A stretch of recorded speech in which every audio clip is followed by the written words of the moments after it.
It's obvious the devil keeps haunting Ja Morant. And this is not okay. As a Ja Morant fan, I'm going to find a way to get that person who keeps haunting Ja because this is not okay. It seems as if every time he gets something rolling, he gets the game rolling, he's doing well in life, something happens. Last year, they were in the playoffs. They were battling out with the Lakers. They had Dylan Brooks on his team talking, all that stuff. But they were doing their thing. They were in the playoffs last year. And he got suspended. This year, he makes a return. And guess what happens? He gets an injury. Come on. That is not okay. Can Ja catch a break? And I just knew it was too good to be real. I just knew it was too good. After that season opener / return, I just knew it was too good to be true. Oh man, we got a lot to unpack. What's up everyone? I'm Jonathan Panda. Welcome to my channel. Today, we're going to talk about Ja Morant, one of my favorite players in the NBA, and his injury and how it's affecting us. I am hurt. I am cut. And as you all can see, I'm complaining. Let's complain together. All right, let's get into it. So after the best NBA return, best sports return that I've ever seen, the guy opened up the season, returned to the game, scoring 34 points. Not only that, but he also scored the game-winning shot.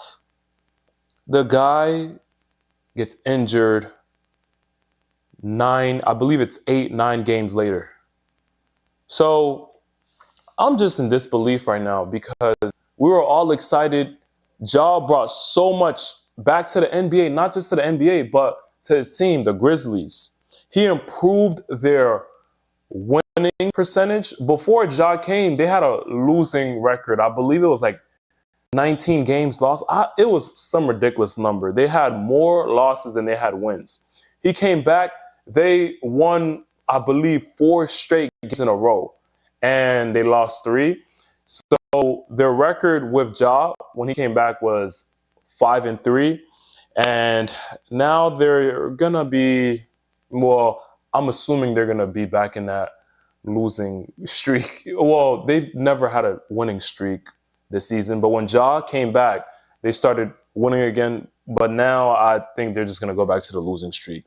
Anyways, their organization improved by so much. Ja brought so much back. The guy brought so much, he brought so much hype to the game because without Ja, all I ever thought about in the NBA was LeBron James and Zion Williamson, the Golden State Warriors legacy low-key dying, the Stephen Curry, Draymond / just the Golden State legacy. All I can think about is that and LeBron. But when Ja came back, I'm like, okay, Ja's back. Now we got some more to talk about. Now it's like only LeBron. Because, long story short, Draymond Green is over here thinking about retiring. Anyways, this is not about them. This is about Ja. Let's get back to Ja. So like I said, Ja brought so much back into the game. Matter of fact, we wanted him to dunk on Wembanyama. Once Wembanyama got drafted, all I could ever see on Twitter was people tweeting memes on how Ja would react when he would play versus Victor Wembanyama. They would have images of Ja dunking up on Wembanyama. Guess what? Ja came back. They played the Spurs. Guess what Ja did? That man slammed on Wembanyama. I actually made a reaction video on it. Y'all should check it out. But he brought back so much hype. And after the interview, he said, I gave the fans what they wanted. Hey, Ja, thank you. We appreciate it. And we're going to be praying for your recovery because we want you back. But he brought back so much. Not only that, but just the energy about the NBA just changed. Before he was back playing, all I can ever think about was, like I said, LeBron. And with this injury, all I have to say is, thankfully, it's not his legs. Because if it was an injury on his legs and his knee, hip, ankle, I would be worried because one of the main reasons I like Ja is because of his ability to jump. The guy jumps through the freaking gym. Every time you see him jump, he's like 50 feet in the air. I'm exaggerating. But we really know him for his explosiveness and the hype that he brings. So I'm just glad it's not his leg. Unfortunately, it's his labrum. I believe it's in his shoulder. And that's not an easy injury to recover from very fast. I've actually had a labrum injury, but that was in my leg. And I'm not lying about this. I'm still recovering. Actually, I'm not still recovering. I still feel the pain from that injury. Now, for me, I didn't get the surgery. I just let it heal by itself. But from time to time, I get a little pinch. So I just hope that's not going to be the situation for Ja. And for his injury, they're going to have to drill something in his arm, tighten something up. And if they fix if they fix his shoulder back too firm, I don't want that to affect his ability to shoot, because Ja can shoot. He's not just a dunker / blocker. The guy can shoot. So I hope it does not affect his ability to shoot, because that would be a bummer. We don't want that.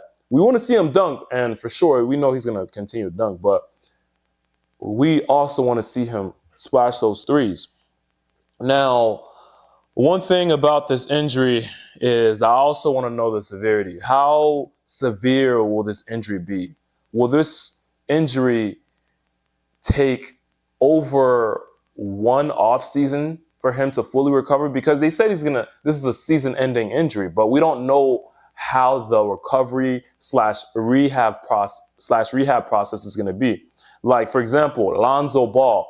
The guy's been away from the game for more than 2 years now. He was injured back in 2021, I believe, and he still hasn't played.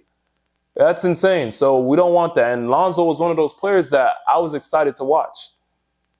And he's one of the new generation players. So that's a bummer for him. And I hope he's doing well. I've been hearing a lot of good stories about him coming back. So I can't wait to see him play.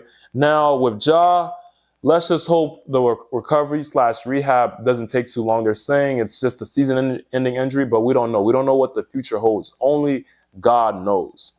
Now, with this, I want to know what's going to happen with the Grizzlies, because they've had a losing streak for the entire season so far. The season isn't even halfway there, but they're just losing as they keep playing, as they keep losing, keep making that losing record horrible. And they're going to have to cross their fingers, because Ja came back, brought some hope back to the Memphis Grizzlies, and now he's gone. So now we're all just praying that they get a great draft pick or somebody steps up to the plate. I just heard that they offered one of their players, Vince Williams, a really solid contract. Shout out to Vince. But we have to see what's going to happen. We're going to see.